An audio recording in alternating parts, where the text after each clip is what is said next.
കവി വിനയചന്ദ്രൻ്റെ മനോഹരമായിട്ടുള്ളൊരു ഒബ്സർവേഷൻ ഉണ്ട്. അമ്മയില്ലാത്തവൻ എന്ത് വീട്, വലിയ വീട് എന്ന്. ഒരു കുട്ടിയെ സംബന്ധിച്ചിടത്തോളം ഏറ്റവും പ്രധാനപ്പെട്ട കാര്യം എന്ന് പറയുന്നത് ഈ കല്ലിലും മണ്ണിലും മരത്തിലും വെക്കുന്ന വീട് മാത്രമല്ല, അച്ഛനും അമ്മയും കൂടി അവരുടെ വീടാണ്. ഈ സ്വഭാവ രൂപീകരണത്തിൻ്റെ ആരംഭദശ ആരംഭിക്കുന്നത് ഈ വീട്ടിൽ നിന്നാണ്.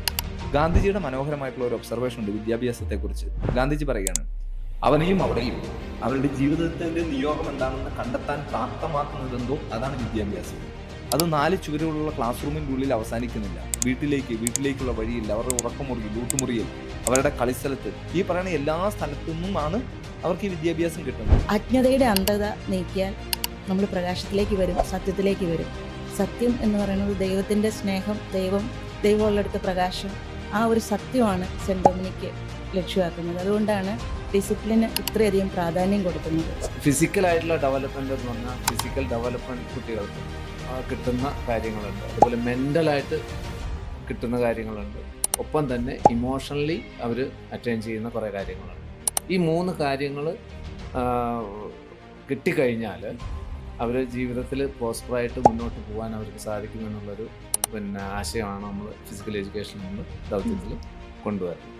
പാലക്കാട് ശ്രീകൃഷ്ണപുരത്തെ ഡൊമിനിക്കൻ സിസ്റ്റേഴ്സിൻ്റെ വളരെ പ്രസിദ്ധമായ cent Dominic convent English medium സ്കൂളിലാണ് നമ്മളിപ്പോൾ ഉള്ളത്. സ്കൂളിൻ്റെ മെൻറ്ററും ഒപ്പം തന്നെ പ്രധാന അധ്യാപികയും മറ്റ് അധ്യാപകരും ഇന്ന് നമ്മളോടൊപ്പം സ്കൂൾ വിശേഷങ്ങൾ പങ്കുവയ്ക്കുകയാണ്.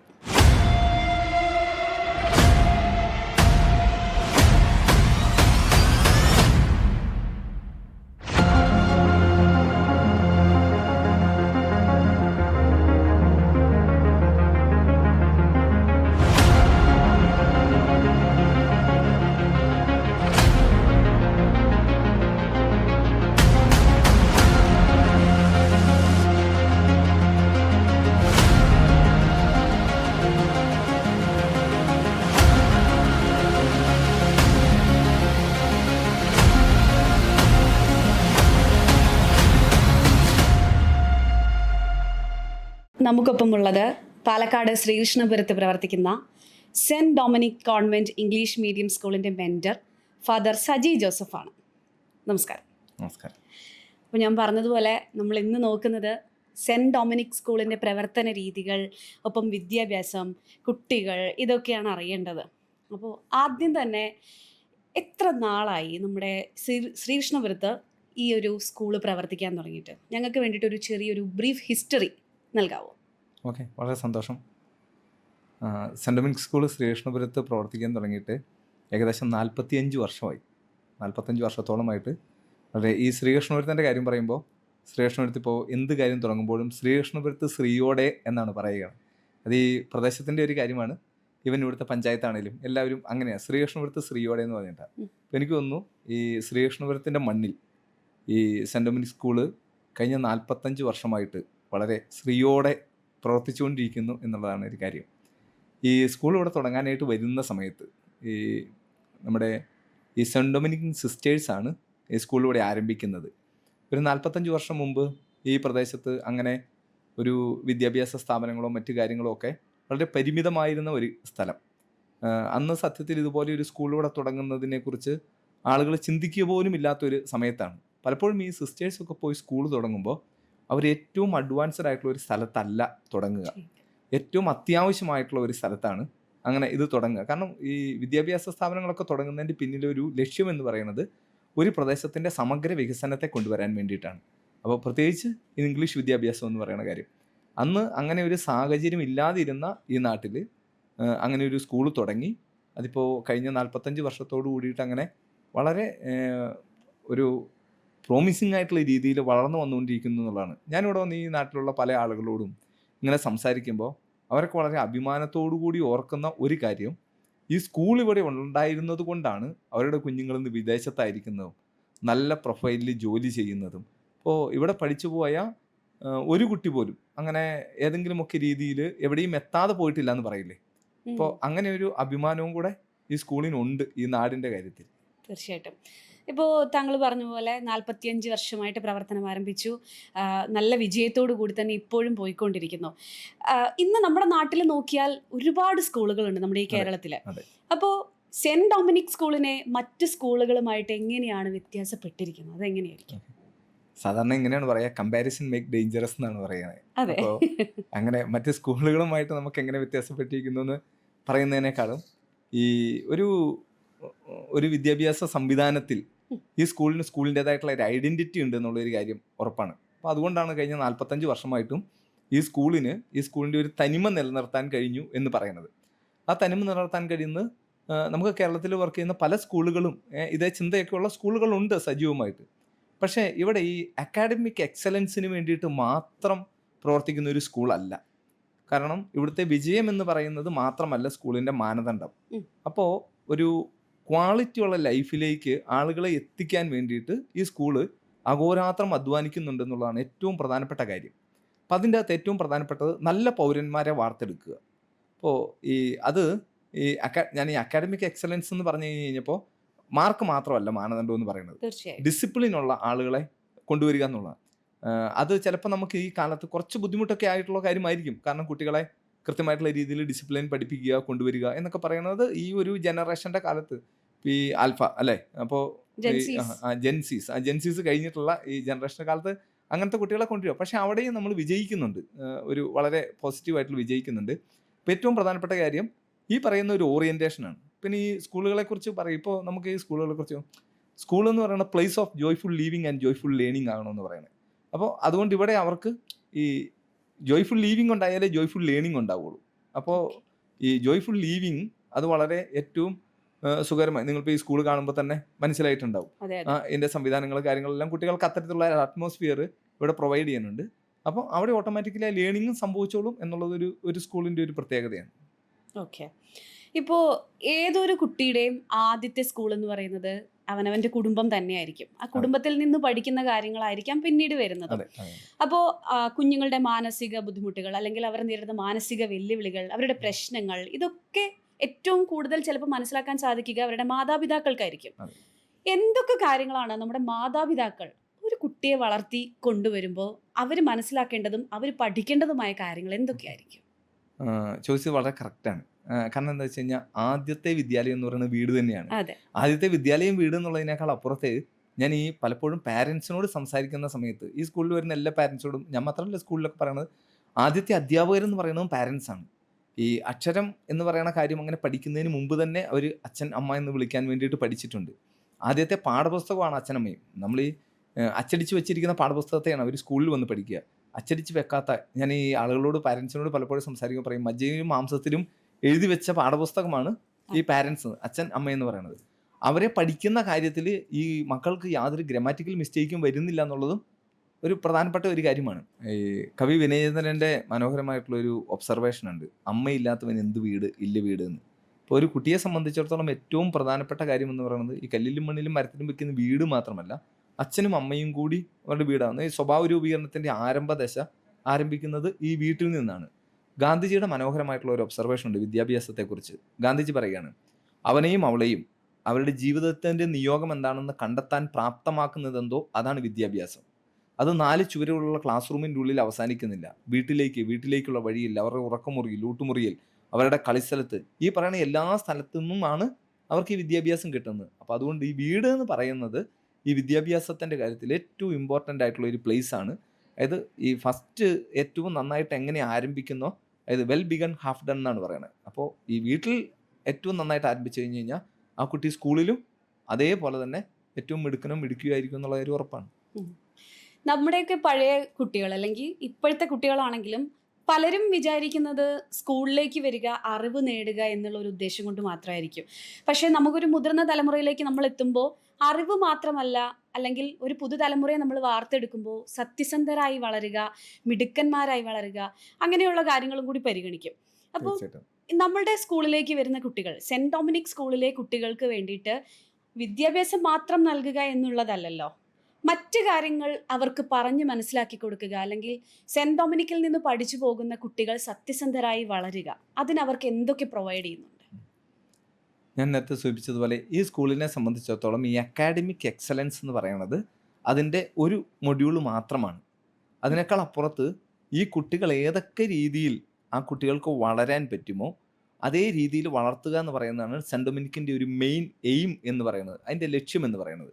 അത് ഉത്തരവാദിത്വ ബോധമുള്ള ജീവിതത്തിൽ ലക്ഷ്യബോധമുള്ള നല്ല പൗരന്മാരായി ഒരു സമൂഹത്തിലെ അംഗങ്ങളെ വാർത്തെടുക്കുക എന്ന് പറയുന്നതാണ് സെൻറ് ഡൊമിനിക്കിൻ്റെ ഏറ്റവും പ്രധാനപ്പെട്ട ഒരു കാര്യം എന്ന് പറയുന്നത്. അതിനു വേണ്ടിയിട്ടാണ് ഈ സ്കൂള് അഹോരാത്രം അധ്വാനിച്ചുകൊണ്ടിരിക്കുന്നത് മുഴുവനും അതിനു വേണ്ടിയിട്ടാണ്, ആ ഒരു ലക്ഷ്യമാണ്. പിന്നെ നമ്മളിപ്പോൾ ഈ വിദ്യാഭ്യാസത്തെ ഇപ്പോൾ NEP കാലമാണ്, ഒരു നാഷണൽ എഡ്യൂക്കേഷൻ പോളിസി ഇത് വരുമ്പോൾ അവർ മുൻപോട്ട് വയ്ക്കുന്ന ഏറ്റവും പ്രധാനപ്പെട്ട ഒരു കാര്യം എന്ന് പറയുന്നത് ഇൻ്റഗ്രൽ ഫോർമേഷനാണ്. ഇൻ്റഗ്രൽ ഫോർമേഷൻ എന്ന് പറയുന്നത് ഓരോ കുട്ടിയും ഈ സ്കൂളിൻ്റെ ഒരു ദർശനമുണ്ട്. ഇവിടുത്തെ അധ്യാപകരെ എല്ലാം നിരന്തരം ഓർമ്മിപ്പിച്ചുകൊണ്ടിരിക്കുന്ന യുണീക്ക്നെസ്. ഓരോ കുട്ടിയും യുണീക്കാണ്. അവർ യുണീക്കായിട്ടുള്ള ഐഡൻറ്റിറ്റിയോട് കൂടി കഴിവുകളോട് കൂടിയിട്ടാണ് വരുന്നത്. ഇപ്പോൾ പാട്ട് പാടാൻ കഴിവുള്ളവരുണ്ടാവും, ഡാൻസ് കളിക്കാൻ കഴിവുള്ളവരും, പ്രസംഗമുള്ളവരും, നേതൃത്വ പാഠമുള്ളവരുണ്ടാവും, വരയ്ക്കാൻ കഴിയുന്നവരാവും, വ്യത്യസ്തമായ സ്പോർട്സ് ഈവൻറ്റുകളിൽ പങ്കെടുക്കാനായിട്ട് കഴിയുന്നവരാവും. എന്താണോ അവരുടെ കഴിവ് അതിലേക്ക് അവർ എത്തിക്കുക, അതിൻ്റെ മാക്സിമത്തിലേക്ക് എത്തിക്കുക എന്നുള്ളതാണ് ഈ സ്കൂളിൻ്റെ ഒരു ലക്ഷ്യം. മറ്റ് സ്കൂളുകളിൽ നിന്ന് നമ്മുടെ സെൻറ് ഡൊമിനിക് സ്കൂളിനെ വ്യത്യസ്തമാക്കുന്ന ഒരു യുണീക്ക് ഫീച്ചർ പെട്ടെന്നൊന്ന് പറയാൻ പറ്റുമോ? അങ്ങനെ ചോദിച്ചാൽ ശരിക്കും അതൊരു ബുദ്ധിമുട്ടാവും. കാരണം എന്താണെന്ന് വെച്ച് കഴിഞ്ഞ് കഴിഞ്ഞാൽ ഒന്നല്ല, ഒരുപാട് ഫീച്ചേഴ്സ് ഉണ്ട് എന്നുള്ളതാണ് ഏറ്റവും പ്രധാനപ്പെട്ട കാര്യം. പക്ഷേ ഒരു കാര്യം ഞാൻ പറയാം, ഞങ്ങൾ ഈ അടുത്ത അക്കാഡമിക് ഇയറിൽ ഇൻട്രൊഡ്യൂസ് ചെയ്യാൻ വേണ്ടി വെച്ചിരിക്കുന്ന ഒരു ഡ്രീം പ്രോഗ്രാമാണ് ബാഗ് ഫ്രീ ഡേ എന്ന് പറയുന്ന ഒരു കാര്യം. അതായത് കുട്ടികൾ ബാഗ് ഇല്ലാതെയാണ് ആ ദിവസം സ്കൂളിലേക്ക് വരേണ്ടത്. അത് മാസത്തിൽ ഒരു ദിവസം അങ്ങനെയായിട്ട് നിജപ്പെടുത്തിയിരിക്കുകയാണ്. ബാഗ് ഇല്ലാതെ വരണം കുട്ടികൾ, ബാഗ് ഒന്നും കൊണ്ടുവരണ്ട. കാരണം ബാഗ് തന്നെ ഒരു ബുദ്ധിമുട്ടാണ് കുട്ടികൾക്ക്. അതെന്തിനു വേണ്ടിയാണെന്ന് ചോദിച്ചു കഴിഞ്ഞ് കഴിഞ്ഞാൽ കൃത്യമായിട്ടുള്ള ഒരു പ്രൊജക്റ്റ് പ്ലാൻ ചെയ്തിട്ട് ആ കുട്ടികൾക്കുള്ള വ്യത്യസ്തമായിട്ടുള്ള കഴിവുകൾ, ആ കഴിവുകളെയൊക്കെ അന്ന് അവരുടെ ക്ലാസ്സിൽ ഇല്ലെങ്കിൽ ഗ്രൂപ്പായിട്ട് അത് പെർഫോം ചെയ്യുന്ന ഒരു പെർഫോമൻസ് ഡേ ആണ് അത് ഈ പഠിക്കുന്ന കാര്യങ്ങളുമായി ബന്ധപ്പെട്ടിട്ടുണ്ട്, അല്ലാതെ കുട്ടികളുടെ മാനസിക ശാരീരിക വളർച്ചയുമായി ബന്ധപ്പെട്ടിട്ടുള്ള കാര്യമുണ്ട്. പ്രത്യേകിച്ച് അവരുടെ ലീഡർഷിപ്പ്, മെൻറ്ററിങ്, ഇത്തരം പ്രോഗ്രാമിനെയൊക്കെ പ്രോത്സാഹിപ്പിക്കാൻ പറ്റും. ഒരു ചെറിയ ഉദാഹരണം പറയാം. ഈ റീഡിങ് എന്ന് പറയുന്ന ഹാബിറ്റ് അതിനെ കുറച്ചും കൂടി എൻഹാൻസ് ചെയ്യാൻ വേണ്ടിയിട്ട് കുട്ടികൾക്ക് ഗ്രൂപ്പ് തിരിച്ചിട്ട് ഈ ബുക്ക് കൂടുതൽ നന്നായി മനസ്സിലാക്കാൻ പഠിക്കാനും, അതേപോലെ ഈ ബുക്ക് റിവ്യൂ പോലെയുള്ള പ്രോഗ്രാംസ്. അപ്പോൾ അങ്ങനെ ഒരു ഗ്രൂപ്പ് അന്ന് ബുക്കിനെ പരിചയപ്പെടുത്തുകയായിരിക്കും. ഒരു ഗ്രൂപ്പ് വ്യത്യസ്തമായിട്ടുള്ള ഒരു സബ്ജക്റ്റിനെ കുറിച്ചുള്ള ഡിബേറ്റ് പ്രിപ്പയർ ചെയ്ത് അത് പ്രസൻറ്റ് ചെയ്യുകയായിരിക്കും. ഒരു ഗ്രൂപ്പ് എന്ന് പറയുന്നത് ഇന്ത്യയിലെ ഏതെങ്കിലുമൊക്കെ സംസ്ഥാനങ്ങളിലുള്ള ആർട്ട് ഫോം പഠിച്ച്, അതിനൊരു മാസം സമയമുണ്ട്, അത് പഠിച്ച് അന്ന് അവിടെ പെർഫോം ചെയ്യുകയായിരിക്കും. അങ്ങനെ ഒരു ഇൻ്റഗ്രൽ ഫോർമേഷനെ ഏറ്റവും കൂടുതൽ നല്ല രീതിയിൽ പ്രസൻറ്റ് ചെയ്യാനുള്ള ഒരു ദിവസമായിട്ട് ഈ ബാഗ് ഫ്രീ ഡേ മാറുന്നു എന്നുള്ളതാണ് ഈ പല ഇത് ചോദിക്കുമ്പോഴും ഏറ്റവും പ്രധാനമായിട്ട് പറയാനുള്ള ഒരു കാര്യം. എനിക്ക് തോന്നുന്നു ഇങ്ങനത്തെ ഒരു സംവിധാനം ആദ്യമായിട്ടായിരിക്കും നമ്മൾ കേൾക്കുന്നത്, ബാഗ് ഫ്രീ ഡേ എന്ന് പറയുന്ന കുട്ടികൾക്ക്. അപ്പോൾ കുട്ടികളെ സംബന്ധിച്ച് അവർക്ക് ഭയങ്കര ഇൻട്രസ്റ്റ് ആവാനും സാധ്യതയുണ്ട് ഇത്. ഇപ്പോൾ നമ്മുടെ ഇന്നത്തെ കാലത്ത് നമ്മുടെ ലോകം മുഴുവൻ ഡിജിറ്റൽ യുഗത്തിലേക്ക് മാറിക്കഴിഞ്ഞു. എല്ലാ സ്കൂളുകളിലും ഡിജിറ്റലൈസ് ചെയ്ത എല്ലാ സംവിധാനങ്ങളും ഉണ്ട്. നമ്മളുടെ കുട്ടികളുടെ പഠന മികവ് ഉയർത്തുന്നതിന് വേണ്ടിയിട്ട് എന്തൊക്കെ ഡിജിറ്റൽ സംവിധാനങ്ങളാണ് നമ്മുടെ ഈ സ്കൂളിൽ ഏർപ്പെടുത്തിയിരിക്കുന്നത്? എനിക്ക് തോന്നുന്നു ഈ സ്കൂൾ ആരംഭിക്കുന്ന സമയത്ത്, ഞാൻ പറഞ്ഞ ഏകദേശം 45 വർഷം മുമ്പാണ് ഈ സ്കൂൾ ആരംഭിക്കുന്നത്.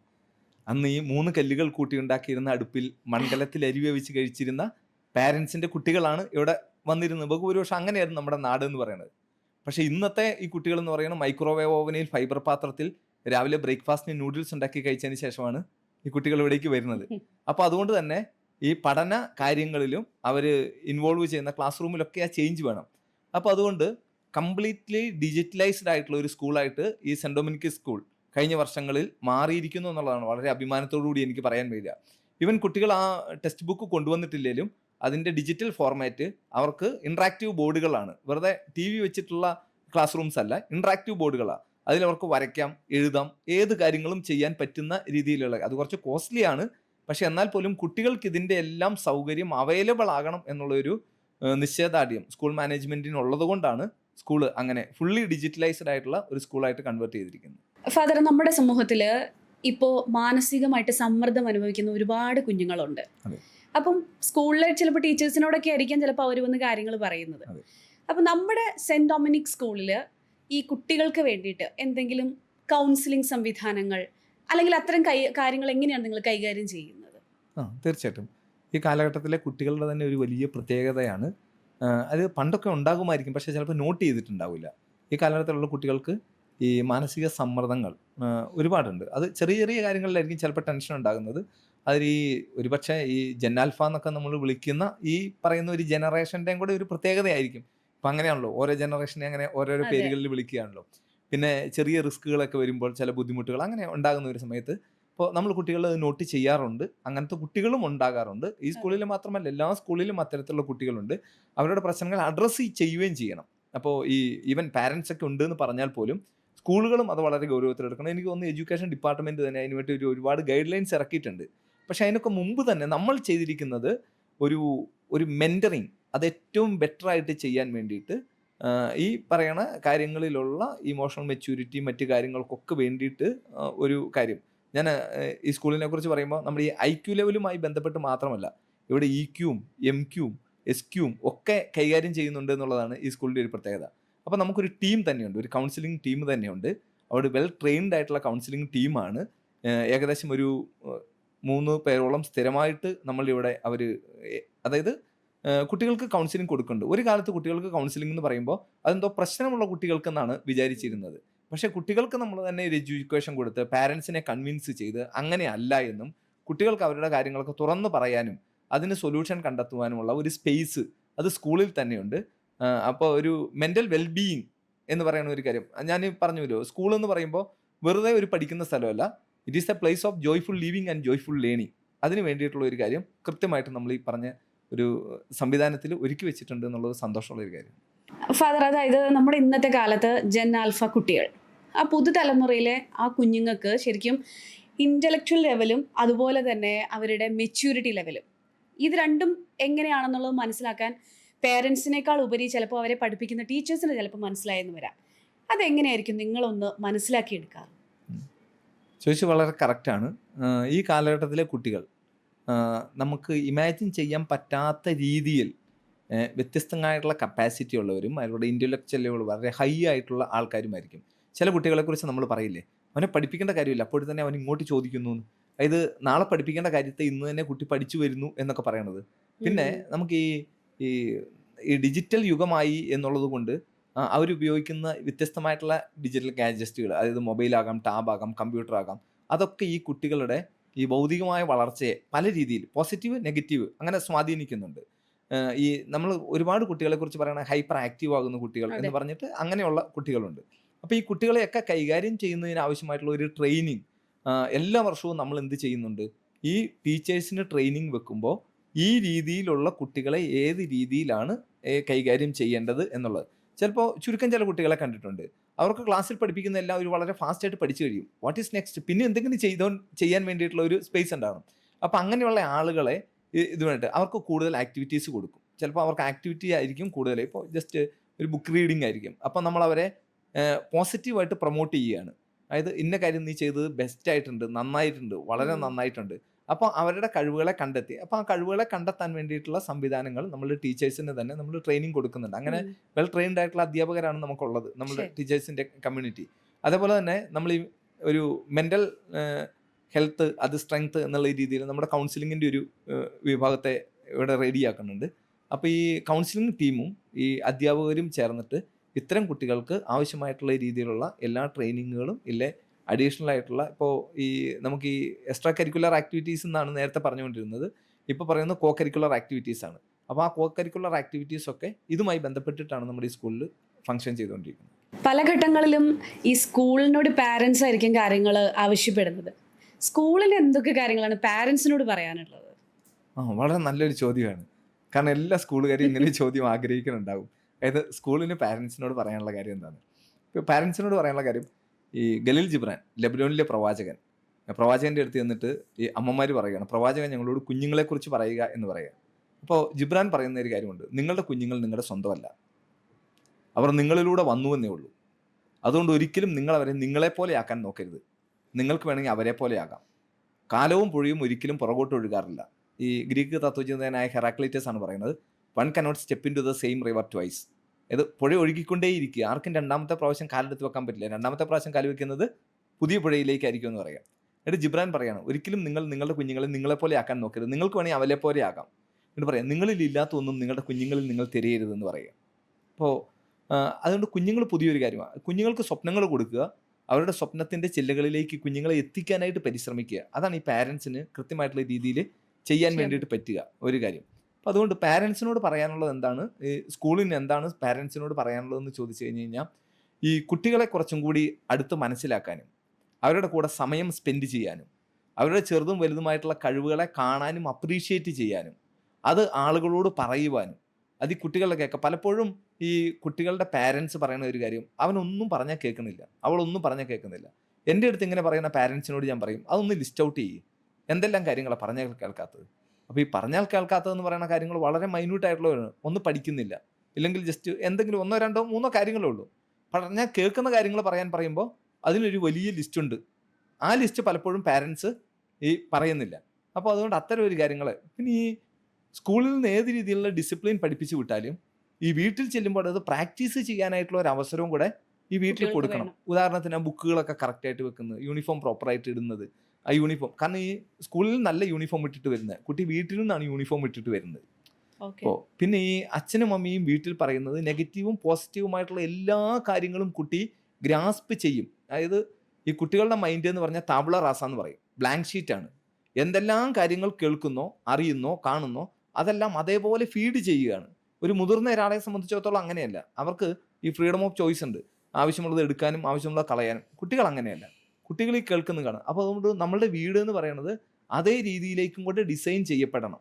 അപ്പോൾ കാരണം ഈ പാരൻസ് തമ്മിലുള്ള ബന്ധവും റിലേഷൻസും അവരുടെ ഈ ഒരു സ്നേഹവും അതൊക്കെ ഈ കുട്ടികളുടെ വളർച്ചയിൽ വളരെ പ്രധാനപ്പെട്ടതാണ് എന്നും അതാണ് ഏറ്റവും കൂടുതൽ കുട്ടികളെ ആഴത്തിൽ സ്പർശിക്കുന്നതെന്നും ഈ പാരൻസിന് കൃത്യമായിട്ടുള്ളൊരു ചിന്തയുണ്ടാകണമെന്നാണ് പറയാനുള്ളത്. നമുക്കൊപ്പം ഉള്ളത് cent Dominic convent English medium സ്കൂളിൻ്റെ പ്രിൻസിപ്പൽ പൗളിൻ ഓപ്പയാണ്. നമസ്കാരം നമസ്കാരം.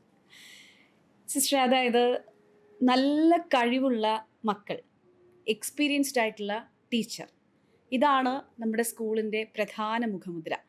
ഒരു ടീം ക്യാപ്റ്റൻ എന്ന നിലയിൽ ഇവരൊക്കെ തരുന്ന ഒരു സപ്പോർട്ട് എന്താണ്? ഡൊമിനിക്കൻ സിസ്റ്റേഴ്സ് എന്ന നിലയിൽ ഞങ്ങളുടെ പ്രധാനപ്പെട്ട ഒരു ക്യാരിസം അല്ലെങ്കിൽ ദർശനമാണ് വിദ്യാഭ്യാസം എന്നുള്ളത്. അതിന് പറ്റിയ ടീച്ചേഴ്സിനെയാണ് ഞങ്ങൾ സെലക്ട് ചെയ്യാറുള്ളത്. ആരംഭത്തിൽ തന്നെ വളരെ സിസ്റ്റമാറ്റിക്കായിട്ട് അവരെ ഇൻ്റർവ്യൂ ചെയ്ത് ഡെമോ ക്ലാസ്സൊക്കെ വെച്ച് വളരെ നല്ല രീതിയിലാണ് എടുക്കുക. ടീച്ചേഴ്സ് വളരെ സപ്പോർട്ടിംഗ് ആണ് എല്ലാ കാര്യത്തിലും. ശരിക്കും പറഞ്ഞാൽ ഒരു അമ്മയുടെ റോളും കൂടി ടീച്ചേഴ്സ് ഇവിടെ എടുക്കുന്നുണ്ടെന്നാണ് എനിക്ക് മനസ്സിലാക്കാൻ കഴിഞ്ഞിരിക്കുന്നത്. കാരണം കുട്ടികളൊന്നും മുഖം വാടി വന്നാൽ ടീച്ചേഴ്സിനോട് അതുപോലൊരു ബന്ധം അവർക്കുണ്ട്, നല്ല രീതിയിലുള്ളൊരു ബന്ധം, എന്തു പറയാനും ചെയ്യാനും. അതോടൊപ്പം തന്നെയാണ് അവരെ പഠിപ്പിക്കുന്ന കാര്യത്തിലും ശ്രദ്ധിക്കുന്നത്. അതുകൊണ്ട് കുട്ടികളുടെ കഴിവ് മനസ്സിലാക്കി വിവിധ മേഖലകളിലേക്ക് അവരെ നയിക്കാനും ചെയ്യാനും ടീച്ചേഴ്സിന് സാധിക്കുന്നുണ്ട്. അഥവാ എന്തെങ്കിലും ഒരിത്തിരി ബുദ്ധിമുട്ട് വന്നാൽ പരസ്പരം അത് ഓർമ്മപ്പെടുത്തിക്കൊണ്ട് ഒരു കുടുംബം എന്ന പോലെ തന്നെ പോകുന്നുണ്ടെന്ന് എനിക്ക് തോന്നുന്നത് ഇവിടെ എല്ലാ കാര്യത്തിലും. അതുകൊണ്ട് തന്നെയാണ് ഈ സ്കൂളിൻ്റെ വിജയം എന്നാണ് ഞാൻ വിശ്വസിക്കുന്നത്. നമ്മുടെ ഈ സെൻറ് ഡൊമിനിക് സ്കൂളിൻ്റെ ഒരു ടീച്ചർ സ്ട്രെങ്ത് ഒക്കെ ഒന്ന് നമ്മൾ കണക്കാക്കിയാൽ അത് എത്ര പേരാണ്? അതുപോലെ തന്നെ സ്റ്റുഡൻറ് സ്ട്രെങ്ത് അതൊക്കെ എങ്ങനെയാണ്? ഈ സ്കൂളിലിപ്പം ഒരു 3000-ൻ്റെ അടുത്ത് കുട്ടികളാണ് ഇപ്പോൾ പഠിച്ചുകൊണ്ടിരിക്കുന്നത്. 3000-നടുത്തുണ്ട്. ടീച്ചേഴ്സ് സ്റ്റാഫ് എല്ലാം കൂടെ വരുമ്പോൾ ഒരു 140-ന് മുകളിൽ സ്റ്റാഫ് അംഗങ്ങളുണ്ട്. പ്രീ കെ ജി തുടങ്ങി നമുക്ക് +2 വരെയാണ് ഇതുവരെ ഉള്ളത്. അതിൽ അക്കാഡമിക്സ് മാത്രമല്ല, കോ കരിക്കുലർ ആക്ടിവിറ്റീസ് ഉണ്ട്. അതുകൂടാതെ വിവിധ സ്കോളർഷിപ്പിൻ്റെ ഏതിലാണോ കുട്ടി ടാലൻറ്റഡ്, ചെസ്സാണെങ്കിൽ ചെസ്സ്, എന്തിലാണോ ടാലൻറ്റഡ് അത് പ്രത്യേകം നമ്മൾ മോണിറ്റർ ചെയ്ത് ഓരോ ലെവലിലേക്ക് എത്തിക്കാനായിട്ട് പ്രത്യേകം ശ്രദ്ധിക്കുന്നുണ്ട്. അതുകൊണ്ട് തന്നെ വളരെ നല്ല രീതിയിൽ എനിക്ക് തോന്നുന്നു കഴിഞ്ഞ മുൻ വർഷങ്ങളിലൊക്കെ ടോപ്പ് മാർക്ക്, ഫുൾ മാർക്ക് അതെല്ലാം ഈ സ്കൂളിന് നേടാൻ കഴിഞ്ഞിട്ടുണ്ട്. മാത്സിലായാലും ഫുൾ മാർക്ക് കിട്ടാറുണ്ട്. എല്ലാ സബ്ജക്റ്റിലും തന്നെ ടോപ്പ് മാർക്ക് വാങ്ങാനും നല്ല സ്കോറ് കണ്ടിന്യൂ ചെയ്യാനും സാധിച്ചിട്ടുണ്ട് നമ്മുടെ സ്കൂളിന്. ഓരോ സ്കൂളിനും ഓരോ മോട്ടോ, ഓരോ ആശയങ്ങളുണ്ടാവും. നമ്മുടെ സ്കൂളിൻ്റെ മോട്ടോ എന്താണ്? പ്രധാനമായിട്ടും നമ്മുടെ മോട്ടോ എന്ന് പറഞ്ഞാൽ സത്യമാണ്. സത്യം, അതായത് ട്രൂത്ത്. പക്ഷെ ഒരു വിജ്ഞാനം അതൊരു പ്രകാശമാണ്. അതായത് അജ്ഞത എന്ന് പറയുന്ന ഒരു അന്ധകാരമാണ്. ആ അന്ധകാരത്തിൽ നിന്ന് വെളിച്ചത്തിലേക്ക് വരാനുള്ള ഒരു പ്രധാന ലക്ഷ്യമാണ് സെൻറ് ഡൊമിനിക്ക് ലക്ഷ്യമാക്കുന്നത്. അതുകൊണ്ടാണ് സമഗ്ര വളർച്ചയ്ക്ക് പ്രാധാന്യം കൊടുക്കുന്നത്. ഒരു അതായത് അജ്ഞതയുടെ അന്ധത നീക്കിയാൽ നമ്മൾ പ്രകാശത്തിലേക്ക് വരും, സത്യത്തിലേക്ക് വരും. സത്യം എന്ന് പറയുന്നത് ദൈവത്തിൻ്റെ സ്നേഹം, ദൈവമുള്ളടുത്ത പ്രകാശം, ആ ഒരു സത്യമാണ് സെൻറ് ഡൊമിനിക്ക് ലക്ഷ്യമാക്കുന്നത്. അതുകൊണ്ടാണ് ഡിസിപ്ലിന് ഇത്രയധികം പ്രാധാന്യം കൊടുക്കുന്നത്, സത്യം പറയുന്നതിന് ഏറ്റവും കൂടുതൽ പ്രാധാന്യം കൊടുക്കുന്നത്, കുട്ടികളുടെ വ്യക്തിത്വ വളർച്ചയ്ക്ക് ഇത്രയധികം പ്രാധാന്യം കൊടുക്കുന്നത്. ഡൊമിനിക്കൻ സിസ്റ്റേഴ്സിൻ്റെ അല്ലെങ്കിൽ ഡൊമിനിക്കൻസിൻ്റെ ഏറ്റവും വലിയ അപ്പോസ്ലേറ്റ് എന്നാന്ന് ചോദിച്ചാൽ വിദ്യാഭ്യാസമാണ്. അത് അജ്ഞത മാറ്റി അറിവിൻ്റെ വെളിച്ചം പകരുക, വിദ്യാഭ്യാസം നൽകുക എന്നുള്ളതാണ്. സെൻറ് ഡൊമിനിക് സ്കൂളിൻ്റെ ഫിസിക്കൽ എഡ്യൂക്കേറ്റർ ശശികുമാർ AR ആണ് മറ്റു വിശേഷങ്ങൾ നമ്മളോട് പങ്കുവയ്ക്കുന്നത്. സർ, അതായത് എല്ലാ സ്കൂളുകളിലും അല്ലെങ്കിൽ മിക്ക സ്കൂളുകളിലും നമ്മൾ കേൾക്കുന്ന ഒരു കാര്യമാണ് ഈ PT പീരീഡ് വരുമ്പോൾ അത് മാത്സ് ടീച്ചർ കൊണ്ടുപോകുന്നത്. പക്ഷേ ഇവിടുത്തെ രീതി അനുസരിച്ച് സ്പോർട്സ് ആൻഡ് ഹെൽത്തിനെ ഒരു പ്രത്യേക സബ്ജക്റ്റായി കണ്ടുകൊണ്ട് അത് കൃത്യതയോടെ കുട്ടികളിലേക്ക് അവതരിപ്പിക്കുകയാണ്. അപ്പോൾ എന്തൊക്കെ കാര്യങ്ങളാണ്, അല്ലെങ്കിൽ ഒരു സ്പോർട്സുമായി ബന്ധപ്പെട്ട് എന്തൊക്കെ ഫെസിലിറ്റീസ് ആണ് നമ്മുടെ കുട്ടികൾക്ക് നൽകുന്നത്, അതുപോലെ തന്നെ അത് ആ കുഞ്ഞുങ്ങളിൽ ഉണ്ടാക്കുന്ന മാറ്റങ്ങൾ എന്തൊക്കെയാണ്? ഇത് പറയുകയാണെങ്കിൽ സ്പോർട്സ് ആൻഡ് ഗെയിംസിൻ്റെ ഇമ്പോർട്ടൻസ് നമ്മൾ ആദ്യം കുട്ടികളിലേക്ക് എത്തിക്കുക എന്നുള്ളതാണ് നമ്മുടെ ഒരു ദൗത്യം എന്ന് പറഞ്ഞാൽ, ഈ ജോലിയുടെ ഒരു അടിസ്ഥാനം എന്ന് പറഞ്ഞാൽ തന്നെ അങ്ങനെയാണ്. അപ്പോൾ അതിൽ കണ്ടുവന്നതെന്ന് വെച്ചാൽ കുട്ടികൾക്ക് ഭയങ്കര താല്പര്യമാണ് മറ്റു വിഷയങ്ങളെക്കാട്ടിലും സ്പോർട്സ് ആൻഡ് ഗെയിംസ്. അപ്പോൾ ഇതിൽ എന്താണെന്ന് സയൻറ്റിഫിക്കായിട്ട് അറിഞ്ഞുകൊണ്ടല്ല അവരതിൽ ഇഷ്ടപ്പെടണം. അപ്പോൾ ഇത് സയൻറ്റിഫിക്കായിട്ട് കൂടി അതിലേക്ക് എത്തണം എന്നുള്ളൊരു ആശയമാണ് നമ്മൾ സ്കൂളിൻ്റെ ഭാഗത്തു നിന്ന് ഉണ്ടായത്. അപ്പോൾ ആ രീതിയിൽ ആദ്യം അവർ പങ്കെടുക്കുന്ന ഇവൻറ്റുകൾ എന്താണ് ഇതിന്ന് കിട്ടുന്ന അഡ്വാൻറ്റേജ് എന്ന് മനസ്സിലാക്കി കൊടുക്കുകയാണ്. അപ്പോൾ 2 പീരീഡ് ഉണ്ടെങ്കിൽ അതിൽ ഒന്ന് തിയറി ക്ലാസ്സും ഒന്ന് പ്രാക്ടിക്കൽ ക്ലാസ്സുമായിട്ട് നമ്മൾ ഡിവൈഡ് ചെയ്തിട്ടുണ്ട്. അപ്പോൾ പ്രാക്ടിക്കൽ എന്ത് ചെയ്യണം എന്ന് നമ്മൾ തീരുമാനിക്കുന്ന കാര്യം ആദ്യം അവരോട് തിയറി ക്ലാസ്സുകൾ നമ്മൾ ഡിസ്കസ് ചെയ്തിട്ടാണ് പോവാറ്. അപ്പോൾ നമുക്ക് ഫിസിക്കലായിട്ടുള്ള ഡെവലപ്മെൻ്റ് എന്ന് പറഞ്ഞാൽ ഫിസിക്കൽ ഡെവലപ്മെൻറ്റ് കുട്ടികൾക്ക് കിട്ടുന്ന കാര്യങ്ങളുണ്ട്, അതുപോലെ മെൻ്റലായിട്ട് കിട്ടുന്ന കാര്യങ്ങളുണ്ട്, ഒപ്പം തന്നെ ഇമോഷണലി അവർ അറ്റൈൻ ചെയ്യുന്ന കുറേ കാര്യങ്ങളുണ്ട്. ഈ 3 കാര്യങ്ങൾ കിട്ടിക്കഴിഞ്ഞാൽ അവർ ജീവിതത്തിൽ പ്രോസ്പറായിട്ട് മുന്നോട്ട് പോകാൻ അവർക്ക് സാധിക്കുമെന്നുള്ളൊരു ആശയമാണ് നമ്മൾ ഫിസിക്കൽ എഡ്യൂക്കേഷൻ നമ്മൾ ദൗത്യത്തിൽ കൊണ്ടുവരുന്നത്. ഇതിൽ തന്നെ നോക്കുമ്പോൾ ഞാൻ ഈ റീസെൻ്റ്ലി ജോയിൻ്റാണ് ഈ സ്കൂളിൽ. അതിനുശേഷം നോക്കുമ്പോൾ കുട്ടികളിൽ വന്ന വ്യത്യാസം മാറ്റം കണ്ടപ്പോൾ, അവർ ആ ശാരീരികമായിട്ടുള്ള പ്രകൃതി കണ്ടപ്പോൾ അവർ ഹൈറ്റും വെയിറ്റും നോക്കാൻ വേണ്ടിയിട്ട് നമ്മളൊരു അവസരം ചോദിച്ചു. തീർച്ചയായിട്ടും നമ്മളിവിടെ വന്നപ്പോൾ കേട്ടിരുന്ന ഒരു കാര്യമാണ്, ഇവിടെയുള്ള നമ്മുടെ പഠിക്കുന്ന കുഞ്ഞുങ്ങളുടെ ഹൈറ്റും വെയിറ്റും എടുത്തു കഴിഞ്ഞാൽ നമുക്ക് നമ്മുടെ ബോഡി കമ്പോസിഷൻ്റെ കൃത്യമായിട്ടൊരു കണക്ക് നമുക്ക് കിട്ടും. അപ്പോൾ അതുകൊണ്ട് എന്ത് ചോദിച്ചാൽ എല്ലാ ക്ലാസ്സിലെയും കുട്ടികളെ ഹൈറ്റും വെയിറ്റും നമ്മളെടുത്ത് ബോഡി കമ്പോസിഷൻ കറക്റ്റായിട്ട് നമ്മൾ മെഷർ എടുത്തത് കുട്ടികളിലേക്ക് തന്നെ എത്തിച്ചു. എന്ന് വെച്ചാൽ ഒബിസിറ്റി ലെവലിൽ വരുന്ന കുട്ടികൾ, ഓവർ വെയിറ്റ് വരുന്ന കുട്ടികളെ നമ്മൾ അറിയിക്കുകയും അതുപോലെ അണ്ടർ വെയിറ്റ് ഉള്ള കുട്ടികളെയും നമ്മളിത് അറിയിച്ചു. അപ്പോൾ എന്നിട്ട് അവർ എന്ത് എക്സസൈസ്, ഇതിനെന്താണ് റെമഡി എന്നുള്ളത് ചെയ്യാൻ വേണ്ടിയിട്ടാണ് നമ്മൾ ഇൻഫോം ചെയ്തത്. അപ്പോൾ അതിൽ പല കുട്ടികളും നമ്മളോട് ആവശ്യപ്പെടുന്നത് അവർക്ക് എക്സസൈസുകളുടെ ദൗർലഭ്യമാണ്. അപ്പോൾ അത് പറഞ്ഞു കൊടുത്ത്, അതിപ്പോൾ നമ്മൾ എന്താ വെച്ചാൽ റെക്കോർഡ് ചെയ്തിട്ട് എടുത്തിട്ട് അവർക്ക് കൊടുക്കുക. അപ്പോൾ നമ്മുടെ എല്ലാ ക്ലാസ് റൂമുകളിലും TV ഉപയോഗിക്കുന്നുണ്ട്. അപ്പോൾ അതുകൊണ്ട് സ്മാർട്ട് TV നമ്മൾ ഉപയോഗിക്കുന്നുണ്ട്. അപ്പോൾ അത് വെച്ചിട്ട് ക്ലാസ്സിൽ ഉപയോഗിക്കാം. പോരാതെ വേറൊരു സബ്ജക്റ്റ് നമ്മൾ ഹോംവർക്ക് കൊടുക്കുന്ന അതേപോലെ തന്നെ ഇത് ലൈഫ് ലോങ് ആണല്ലോ, അത് അവർക്ക് മനസ്സിലാവണമെന്ന് വിചാരിച്ചുകൊണ്ട് തന്നെ സ്കൂളിൽ നിന്ന് വിട്ടുപോയാലും ഒരു 30 മിനിറ്റ് നേരം സ്വന്തമായിട്ട് അവർക്കത് ചെയ്യാനുള്ള ഒരു ശേഷി ഉണ്ടാക്കിയെടുക്കുക എന്നുള്ളതും കൂടിയാണ് നമ്മൾ ഈ ആശയത്തിലൂടെ എടുത്തത്. അത് വളരെയധികം ഫലപ്രാപ്തിയിലെത്തി ആ സംഭവം തന്നെ. ഇപ്പോൾ 1 മാസം കഴിഞ്ഞപ്പോഴേക്ക് തന്നെ പല കുട്ടികളിലും ഈ പറയുന്ന വെയിറ്റ് 2 കിലോ ഒക്കെ കുറച്ചു. ഭക്ഷണം കുറച്ചുകൊണ്ടല്ല, അതാണ് വ്യത്യാസം വന്നത്. അവർ ആക്ടിവിറ്റി കൂട്ടിക്കൊണ്ട് സാധാരണ രീതിയിൽ നിന്ന് അവരുടെ ബോഡി വെയിറ്റ് കുറച്ചതായിട്ട് കാണാൻ കഴിഞ്ഞു. അത് വലിയൊരു വിജയമാണ്. ഞങ്ങളത് ആഘോഷിക്കാൻ ശ്രമിച്ചിട്ടില്ല. കാരണം എന്താ വെച്ചാൽ ആ ഇൻഫർമേഷൻ കൊടുക്കാൻ പറ്റിയിട്ടില്ല ഇതുവരെ. കാരണം ഒഫീഷ്യലി നമ്മളത് പബ്ലിഷ് ചെയ്തിട്ടില്ല. അപ്പോൾ ഇങ്ങനെ ഒരു വേദിയിൽ പറഞ്ഞില്ലെങ്കിൽ ഇനി അത് വിട്ടുപോകേണ്ട വെച്ചാണ് ഇപ്പോൾ ഞാനത് സൂചിപ്പിച്ചത്. ഒപ്പം തന്നെ നല്ല താല്പര്യമുള്ള കുട്ടികളാണ്. ഇപ്പോൾ ആക്ടിവിറ്റീസിലാണെങ്കിൽ ഏതിൽ പറഞ്ഞാലും അവർ വൃത്തിയായിട്ട് അത് വരും. പിന്നെ അതുപോലെ പാരൻസും നമ്മളോട് വളരെ സപ്പോർട്ടീവാണ്. എന്തെങ്കിലും എക്യുപ്മെൻറ്റ്സ് ആവശ്യമുണ്ട്, അല്ലെങ്കിൽ അവരെ ഇതിന് കൊണ്ടുവരാൻ ടൈമാണല്ലോ ഏറ്റവും വലിയ പ്രശ്നം എവിടെയാണെങ്കിലും. അപ്പോൾ അത് നമ്മളിവിടെ അഡ്ജസ്റ്റ് ചെയ്തിട്ടൊരു എക്സ്ട്രാ ടൈം 1 hour കിട്ടുന്ന രീതിയിലാണ് നമ്മുടെ പീരിയഡ് അറേഞ്ച് ചെയ്തിട്ടുള്ളത്. അപ്പോൾ അതിലെന്താ വെച്ചാൽ ഇതിൽ താല്പര്യമുള്ള കുട്ടികളെ നമുക്ക് അവിടെ കിട്ടും. 1 hour കിട്ടുക എന്ന് പറഞ്ഞാൽ തന്നെ വലിയൊരു വ്യത്യാസമാണ്. അത് നമുക്ക് ട്രെയിൻ ചെയ്യാനുള്ള ഒരു സാധ്യത. അത് കുട്ടികൾക്ക് വൈകൂല, വീട്ടിലെത്താൻ താമസിക്കാതെ തന്നെ തിരിച്ചു പോകാനും നമുക്ക് സാധിക്കാറുണ്ട്. ഇപ്പോൾ നാഷണൽ ലെവലിലൊക്കെ ഇവിടുന്ന് അച്ചീവ്മെൻറ്റ്സ് ഉണ്ടായിട്ടുണ്ട്. ഒപ്പം തന്നെ ഈ നമ്മൾ അച്ചീവ്മെൻറ്റിലെത്തുക എന്നുള്ളതിന് ഉപരിയായിട്ട് വേറൊരു കാര്യം എന്താ വെച്ചാൽ അവർക്ക് സെൽഫായിട്ടുള്ളൊരു കോൺഫിഡൻസ് ഉണ്ടാക്കിയെടുക്കുക എന്നുള്ളതാണ്. അതാണ് വേണ്ടത്. എന്തായാലും നമ്മുടെ ബ്ലഡ് ഫ്ലോ ഒക്കെ കൂടുതലായിട്ട് ബ്രെയിനിലേക്ക് എത്തുമ്പോഴാണ് നമുക്ക് എന്ത് ചെയ്യാൻ പറ്റുക, കൂടുതലായിട്ട് കോൺസെൻട്രേഷൻ ലെവൽ വർദ്ധിക്കുക. അത് മറ്റുള്ള ആക്ടിവിറ്റീസ് അതുപോലെ തന്നെ പാഠഭാഗങ്ങൾ പഠിക്കുന്നതിന് വേണ്ടിയിട്ട് അവരെ പ്രാപ്തരാക്കാൻ സാധിക്കും.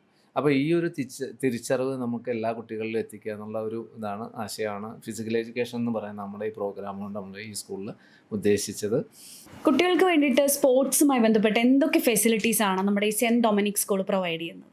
ഫെസിലിറ്റീസ് എന്ന് പറയുമ്പോൾ അവർക്ക് ഉപയോഗത്തിന് ആവശ്യമായല്ല, താല്പര്യമുള്ള വിഷയങ്ങൾ പഠിപ്പിക്കാനൊക്കെ കരിക്കുലർ ആക്ടിവിറ്റിയിൽ എന്തൊക്കെ അവർ ആവശ്യപ്പെട്ട് വരുന്നുണ്ടോ അതിനെല്ലാം ചെയ്യാൻ പറ്റിയ എല്ലാ എക്യുപ്മെൻസും നമ്മൾ സജ്ജമാണ് ഇപ്പോൾ കളിക്കാൻ വേണ്ടി. ഇപ്പോൾ മൈനർ ഗെയിംസുകളാണെങ്കിൽ അതിനുള്ള എല്ലാ ഫെസിലിറ്റീസും നമുക്ക് ഒരുക്കാൻ കഴിഞ്ഞിട്ടുണ്ട്.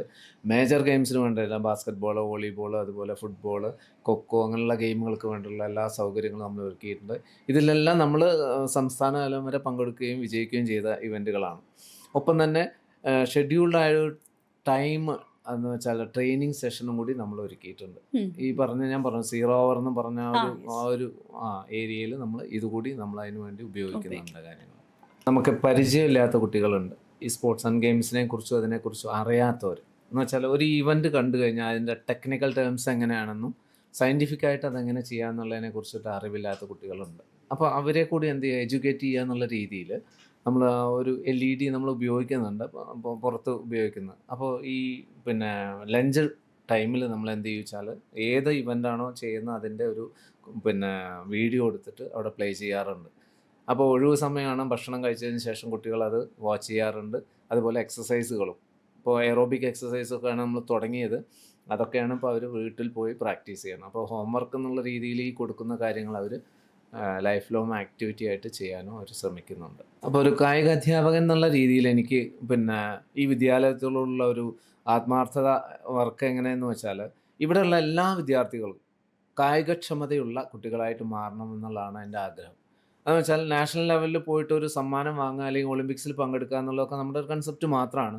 പക്ഷെ അത് 1-2 കുട്ടികൾക്ക് കിട്ടുന്നതിലുപരി നമ്മുടെ ഈ വിദ്യാലയത്തിൽ പഠിക്കുന്ന എല്ലാ കുട്ടികൾക്കും അവർക്ക് ഫിറ്റ്നസ് ലെവൽ എന്ന് വെച്ചാൽ അടിസ്ഥാനപരമായ ഹെൽത്ത് റിലേറ്റഡ് ഫിസിക്കൽ ഫിറ്റ്നസ് അവർക്ക് അറ്റൈൻ ചെയ്യാൻ കഴിയണം എന്നുള്ളതാണ് ഇവിടെ നമ്മുടെ ആഗ്രഹം, സ്കൂളിൻ്റെ ആഗ്രഹം. അത് നേടാൻ പരമാവധി ശ്രമിക്കുന്നതാണ്.